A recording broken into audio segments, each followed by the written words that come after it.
Morning everyone. সকাল সকাল উঠে দিয়ে কাঞ্চনজঙ্ঘার ভিউটা দেখো। সকালের লাল সূর্যের আলোতে কাঞ্চনজঙ্ঘা দেখতে দারুণ লাগে। আমার তো বেশ ভালো লাগছিল। সকাল সকাল উঠে রেডি হয়ে পড়লাম। আজকে সারাদিনে একটা মিক্স পয়েন্ট ঘোরার আছে, তো সেই ভিডিওই তোমাদের সাথে আজকে শেয়ার করব। তো আশা করছি তোমাদের আজকের ভিডিও খুব ভালো লাগবে, শেষ পর্যন্ত দেখো, অনেক ইনফরমেশন পাবে। আমাদের গাড়ি চলে এসেছে আর আমরা অলরেডি কিছুটা পথ এগিয়ে এসেছি। আমরা যাচ্ছি জাপানিজ পিস প্যাগোডাতে, আর এটা আরও উপরে, আর প্রচণ্ড ঠান্ডা এখানে। শুনছি জানুয়ারি মাসের দিকে এই জায়গাগুলোতে বরফ পড়ে, এই রাস্তাতে যাওয়া যায় না, এতটাই হাই স্টিপ, তো এই জায়গাটাতে বরফ পড়ে যায়, গাড়ি যেতে পারে না। আর আমাদের তো ঠান্ডা লাগা অবস্থায় এসেছি, এখানে এসে কিছুতে আমাদের নাক ফাঁক ঠিক হচ্ছে না, শুধু নাক বন্ধই হয়ে যাচ্ছে বারে বারে। আর সকাল সকাল একেবারে স্নান করে রেডি হয়ে গেছি। তো চলো দেখতে থাকো।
আমরা আজকে মিক্সড পয়েন্ট ঘুরবো। এখানে 7টা পয়েন্ট আমাদেরকে ঘোরানো হবে। তো আমাদের ফার্স্ট ডেস্টিনেশন হলো Buddha temple and Japanese piece pagoda.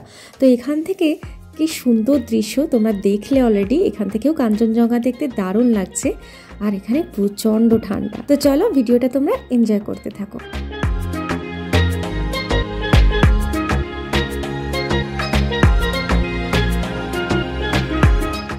এরপর আমরা চলে যাচ্ছি আমাদের নেক্সট ডেস্টিনেশন রোপওয়ে।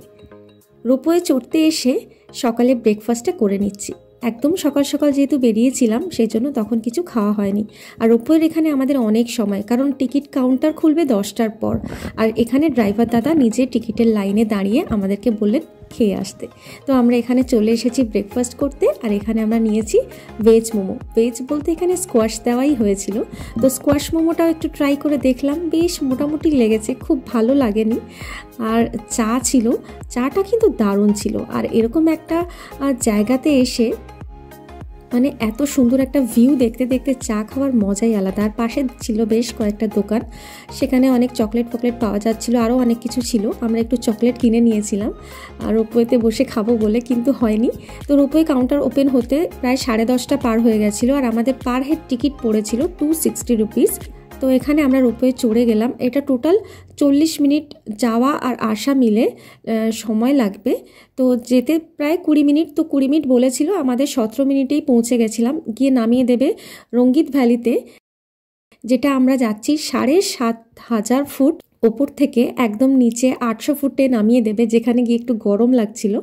বেশ ভালো রোপওয়ে জার্নিটা আমরা খুব এনজয় করেছি, ভীষণ ভালো লেগেছে। তোমরা গেলে রোপওয়ে অবশ্যই চড়ো, কারণ এটা একটা আলাদা অ্যাডভেঞ্চারাস ব্যাপার। আর এখানে দেখতে পাচ্ছ নিচে গাছগুলো অনেক ওপর থেকে আমরা যাচ্ছিলাম, বেশ ভালো লাগছিল।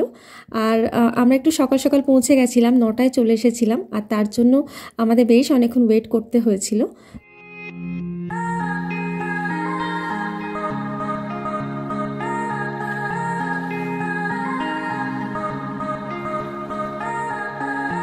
এরপর আমরা চলে এসেছি রঙ্গিত ভ্যালিতে, মানে আমাদের রোপওয়ে নামিয়ে দিয়েছিল। সেখানে আমাদের বলে দিয়েছিল যে কিছুক্ষণ আমরা এখানে সময় কাটাতেই পারি।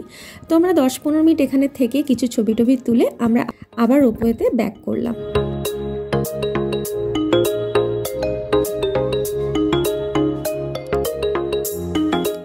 তো চলো আমাদের নেক্সট ডেস্টিনেশন টেনজিং রক। তো আমরা পৌঁছে গেছি এখানে। এই যে পাহাড়টা দেখতে পাচ্ছ, এই পাহাড়ের গায়ে এরকম কিছু বড় বড় দড়ি দেওয়া আছে, যেটা দিয়ে চড়ে ওপরে উঠতে হয়। পাহাড়ে যে চড়াটা, সেটাই এখানকার একটা অ্যাডভেঞ্চারাস ব্যাপার, যেখানে অনেকেই চাইলে 100 টাকা করে পার হেড টিকিট, যে একবার ওপরে উঠতে পারবে, উঠে আবার নেমে আসবে। বাট আমার আর চড়া হয়নি, যদিও আমি একটু বলছিলাম, কিন্তু ও বলে না, দরকার নেই। তো যাই হোক, তারপর আমরা সোজা চলে এলাম আমাদের টি গার্ডেন দেখতে। তো এখানে আমাদেরকে নামিয়ে দিয়ে ড্রাইভার দাদা চলে গেলেন, আর আমরা এখানে চলে যাচ্ছি টি গার্ডেন। তো চোখের সামনে এভাবে চা বাগান দেখার মজাই আলাদা, কারণ আমরা বাঙালিরা চা ভীষণ ভালোবাসি খেতে। চায়ের কোনো তুলনা হবে না, সকালবেলা ঘুম থেকে উঠে আগে চা চাই। তো এরকম একটা চা গাছ কাছ থেকে দেখতে পাবো, একটা আলাদা মজা। আর খুব সুন্দর লাগছে, চারিদিকে প্রচুর গ্রিন দেখছি, যেটা আমার ভীষণ ভালো লাগছে। আর চারিদিকে পাহাড়ের যে শাড়িগুলো এত সুন্দরভাবে রয়েছে, যেটা দেখতে খুব ভালো লাগছিল। এখানে বেশ কিছুক্ষণ একটু ছবি টবি তুললাম, আর একটু এখানকার যে ড্রেস, এখানে পোশাক যেগুলো, স্থানীয় পোশাক যেগুলো পরে ছবি তোলার জন্য এখানে আছে, সেখান থেকে তোমরা চাইলে এরকম এগুলো পরে ছবি টবি তুলতে পারো। এই পার হেড এগুলো এক একটা পোশাক পিছু ভাড়া হচ্ছে 50 টাকা। তো আমি 50 টাকা দিয়ে এটা নিয়ে নিলাম। তো আমি ওদের এই অথেন্টিক ড্রেসটা পরে একটু ছবি টবি তুলে নিয়েছি।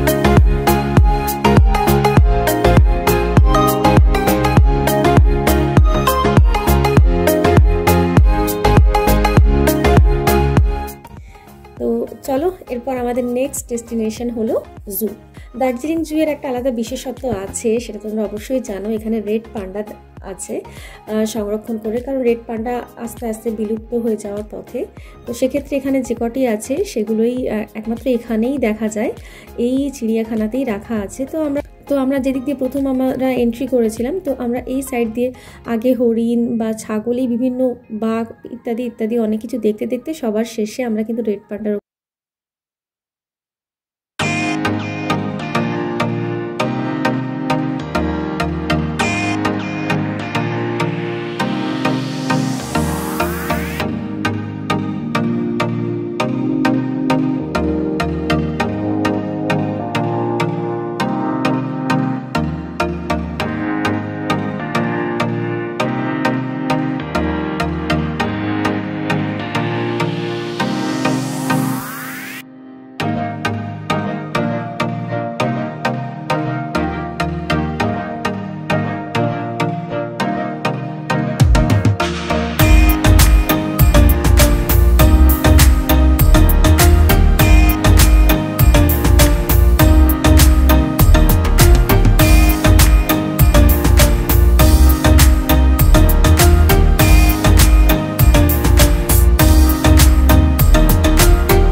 10টা মোমো দেবে এবং প্রত্যেকটা মোমো খুব বড় সাইজের ছিল এবং মোমোটা দারুণ খেতে ছিল, প্রচণ্ড জুসি ছিল আর চিকেনের স্টাফিংটাও অনেকটা ছিল। এর আমি একটা শর্টস ভিডিও আমি বানিয়েছি এই মোমোর, কুঙ্গা রেস্টুরেন্টের মোমো কেমন সেটার জন্য। তো চলো এখানে এটা খেয়ে আমরা এবার চলে যাব স্ট্রিট ফুড ট্রাই করতে। এখানে আমরা চলে এসেছি চিকেন শেফালি, আর এদিকে একটু এগ চাউমিনও নেব। এগ চাউটা আমরা রুমে গিয়েই খাবো আমাদের হোটেলে গিয়ে, কিন্তু এখন একটু চিকেন শেফালি আমরা ট্রাই করব। এখানকার এগুলো স্ট্রিট ফুড, তো তোমরা জানো দার্জিলিংয়ের স্ট্রিট ফুড কতটা ফেমাস, তোমরা আসলে অবশ্যই সবগুলো একটু একটু করে ট্রাই করতে পারো, আশা করছি ভালো লাগবে। এখানে চিকেন শেফালিটা দারুণ টেস্টি ছিল, খুবই ভালো লেগেছিল। ভিতরে চিকেনের একটা হালকা পাতলা লেয়ার ছিল, বেশ একটা ইউনিক নতুন আইটেম। এগুলো ট্রাই করতে কিন্তু বেশ ভালোই লাগে।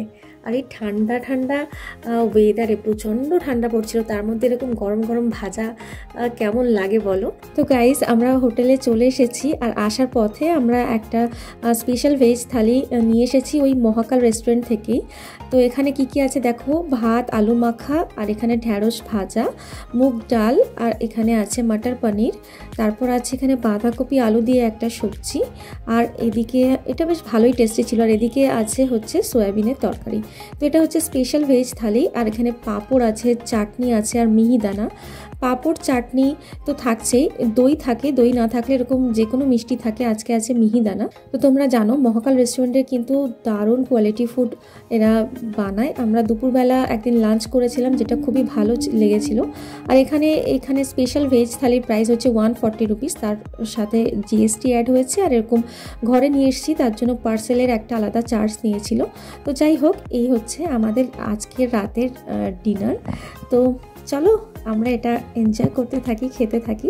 তো আশা করছি আজকের ভিডিও তোমাদের খুব ভালো লেগেছে। যারা এতক্ষণ পর্যন্ত ভিডিওটা দেখছো তাদেরকে অসংখ্য ধন্যবাদ আমাকে এভাবে পাশে থাকার জন্য, সাপোর্ট করার জন্য। তো চলো আজকের মতো টাটা।